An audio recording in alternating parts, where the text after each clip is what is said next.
9 अगस्त सुबह की 7 बजे आर्जिकल मेडिकल कॉलेज के सेमिनार रूम के अंदर एक लड़की की डेड बॉडी मिलता है। उसकी पूरा बॉडी में घाव का निशान था। उसकी मुंह से, उसकी आंख से खून निकल रहा था। यहाँ तक वो लड़की पूरा निकेट था। उसकी प्राइवेट पार्ट से भी खून निकल रहा था। एंड ये लड़की कौन था पता है? वो था इसी हॉस्पिटल के एक जूनियर डॉक्टर, जिस डॉक्टर को हम अक्सर भगवान मानते हैं। एंड इस डेड बॉडी को देख के कोई भी कह सकता है कि ये सुसाइड नहीं है, क्योंकि जिस हाल में लड़की का डेड बॉडी मिला था उसमें एक बात तो क्लियर था कि मरने से पहले इस लड़की को बहुत ही ज्यादा तड़पाया गया है, बहुत ही ज्यादा टॉर्चर किया गया है। बट जब हॉस्पिटल की ओर से लड़की के घर वालों को बताया जाता है तो साफ साफ कहता है आपकी बेटी ने सुसाइड कर लिया। यहाँ तक कि पुलिस ने भी इस केस को पहले सुसाइड केस बता के क्लोज करने की कोशिश किया। बट क्यों, कैसे इस लड़की का खून हुआ, आखिर पूरा मामला क्या है, आइए जानते हैं इस वीडियो में। सो गाइस, इस लड़की का असल नाम एंड उसकी कोई फोटो में नहीं दिखा सकता, क्योंकि रेप विक्टिम के फोटो एंड उसकी आइडेंटिटी पब्लिश करना सेक्शन 228A IPC में इलीगल है। ये एक क्राइम है। सो गाइस, ये कहानी है एक लड़की की जिसका सपना था डॉक्टर बनना, लोगों का सेवा करना, लोगों का जान बचाना। ये लड़की कोलकाता में अपने मम्मी पापा के साथ ही रहती थी। ये अकेला लड़की था, इसकी कोई भाई बहन नहीं था। परिवार में सबसे प्यारी लड़की था ये। उसके सपनों को उसकी मम्मी पापा सपोर्ट किया एंड जैसे तैसे पढ़ा के ग्रेजुएशन करने के बाद कोलकाता की सबसे जाने माने आर्जिकल मेडिकल कॉलेज में एक जूनियर डॉक्टर का जॉब मिला। सब कुछ सही था। ये फैमिली बहुत ही ज्यादा खुश था, क्योंकि आने वाले कुछ ही महीनों में इस लड़की की शादी भी तय हो चुका था। बट इनमें से किसी को ये नहीं पता था कि आने वाले कुछ ही दिनों में इस फैमिली के ऊपर एक बहुत ही बड़ा तूफान आने वाला है। अगस्त के दिन वो लड़की हर रोज की तरह, यानी अभया हर रोज की तरह अपने ड्यूटी पर गया। एंड उसी आधी रात में जब हम सारे लोग सो रहे थे तो हमारी एक बहन अपने जान बचाने के लिए लड़ रहा था। ये बहन हर रोज लड़ता है बट मरीज की जान बचाने के लिए, बट उस दिन खुद की जान बचाने के लिए लड़ रहा था। बहुत ही ज्यादा कोशिश किया बट उस भैंसी दरिंदों से बच नहीं पाया, अपनी जान बचा नहीं पाया। एंड वहीं पर अभया एंड उसकी सपनों का एंड हो गया। आखिर उस रात हुआ क्या था, तो चलिए शुरू से बताते हैं। लगभग 36 घंटा ड्यूटी करने के बाद अभया रात के 12 बजे हॉस्पिटल के अंदर चीफ डिपार्टमेंट के सेमिनार रूम में आया। एंड वहाँ पर अभय के साथ उसकी दोस्त भी था जो उस रात नाइट ड्यूटी कर रहा था। रात में वो लोग खाना वाना ऑर्डर करके खाए थे एंड वहीं पर बैठ के कुछ देर टाइम पास भी किया था।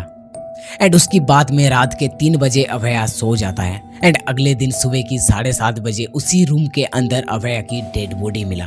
बट शुरुआती में पुलिस अपने काम में बहुत ही ज्यादा ढीले थे। देन तभी शुरू हो गया राज्य भर के हॉस्पिटल में आंदोलन। एंड उसकी वजह से पुलिस प्रेशर में आके अपना काम चालू किया। एंड गाइज, अभी ये भी कहा जा रहा है जब अभया की फैमिली अभया को देखने के लिए हॉस्पिटल में आया तो पुलिस उसे एक रूम में 3 घंटे के लिए बंद करके रखा था। उसे अभया से मिलने नहीं दे रहा था। फिर गाइज कुछ देर बाद एक मजिस्ट्रेट एंड अभया की माँ के सामने अभया की पोस्टमार्टम किया गया। एंड ये भी ऑन कैमरा। और गाइज, यहाँ से ही बहुत ही शॉकिंग न्यूज निकल के आती है। अभया के गले की हड्डी टूटा हुआ था, यानी अभया की गला घोट के मारा गया था। एंड उसकी शरीर में सीमेंट मिला था। उसकी प्राइवेट पार्ट में भी बहुत ही ज्यादा डैमेज थे। अभया के पूरा शरीर में खरोच का निशान था। एंड ये सारी चीजें एक ही और इशारा कर रहा था कि हो ना हो, जीते जी या मरने के बाद अभया को रेप किया गया था। एंड गाइस, अभया के शरीर में जो सीमेंट मिला था वो करीबन 150 ग्राम के आसपास था। एंड शुरू हुआ पुलिस इन्वेस्टिगेशन का अगला स्टेप। एक सवाल बहुत ही ज्यादा निकल के आ रही थी कि अभया उस रात सेमिनार रूम में क्या कर रहा था। एंड इन्वेस्टिगेशन में पता चला उस रात नहीं बल्कि हर रोज नाइट ड्यूटी करने वाले मैक्सिमम डॉक्टर उस रूम में जाता है रेस्ट करने के लिए, क्योंकि जो डॉक्टर दिन रात मरीज के सेवा में व्यस्त रहते हैं उनकी रेस्ट के लिए कोई रूम नहीं था इतना बड़ा हॉस्पिटल में। सेमिनार रूम के अंदर एसी था तो सभी लोग वहाँ पर ही रेस्ट करते थे। फिर गाइस, पुलिस इन्वेस्टिगेशन चल रहा। 14 अगस्त के नाइट में अभया की खून एंड मर्डर के इंसाफ के लिए हजारों लोगों की भीड़ आंदोलन करने में लगे हुए थे। सभी लोग शांति से आंदोलन कर रहा था।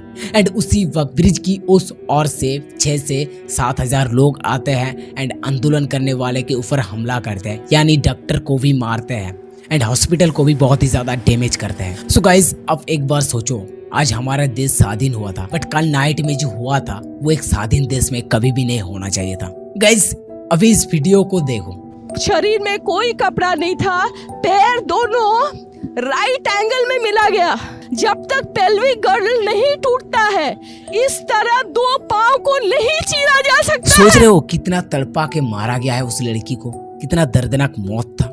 सो गाइस, आज की डेट में ये केस सीबीआई हैंडल कर रहा है और जूनियर डॉक्टर्स को भी कहना है ये आंदोलन चलता रहेगा। ये अटैक की वजह से ये आंदोलन नहीं रुकेगा एंड इंसान होने के नाते हमारा फर्ज बनता है कि उस आंदोलन में अपने आप को शामिल करें एंड इंसाफ के लिए लड़े।